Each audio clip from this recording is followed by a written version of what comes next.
Karon nga daw mga choy, gitagaan mo ta sa atong amigo bakbak ka pinutos pa taon sa silupin. Nga presko pa kayo nga gikan pa sa sapa. Aw, matik ipakita din nato ng bakbak kung unsa kadagko gagmay ba. Maayim na to ng amigo, matak may nagdagko di na siya matak gagmay kay amigo baya. Ug karon matik na ato ning hugasan ni para maluto gid siya ba. Aw karon gutom man kayo nakanuna ko kitkit aning hilaw. Kilawon ta na ako pero ang mga tao di sa libot gutom naman matik ato ning hugasan para makasabaw-sabaw ta ani kay mura magipunig manok.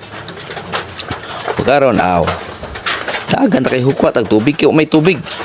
May agas dito sa kuan galon para kublenta ni ba.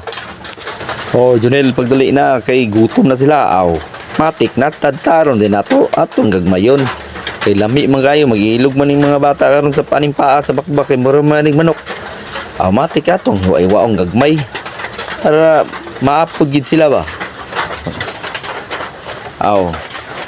Ano wala na makakaana na sa sabaw kay hang uber man gabi grabe mang shot karon natay kuan na hinaling daan nagtik ba para ba job bukal na dito ning lunod matik na dayon kayo tanawon tawa na hapit na bukal daban din nato naggamay kanog krudo kay dagham kay krudo dani sa kuan atong pasigaon ginagayo karon pastila dugay mo ni maloto ni atong sinabaw nga bakbak yabuan ta ni krudo ron dugay makay maluto gutom na kain ni nagsiga na ilang mata to sa gutom matik yabuan ta ni krudo dilabo siaro din ni maluto para mahilaw lata pa din nga grabe ng kalayo dilaab na kayo lantaw dahil ta sa mga cellphone da atong mga video pero tinang kusugan ni siga kay hinay makain na itong kalayo kay buhi na itong gisugba karon matik grabe na kadilaba ron.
Timpla na rin natong magic sarap para lami na kayang panimpla na sa bakbak ba pamhubag itong simudan kinauna ni bakbak ng piting dagko ang nagihatod sa gikan sa sumil nagihatod sa atong amigo tulat lang mo para mapiyam-yam tani karon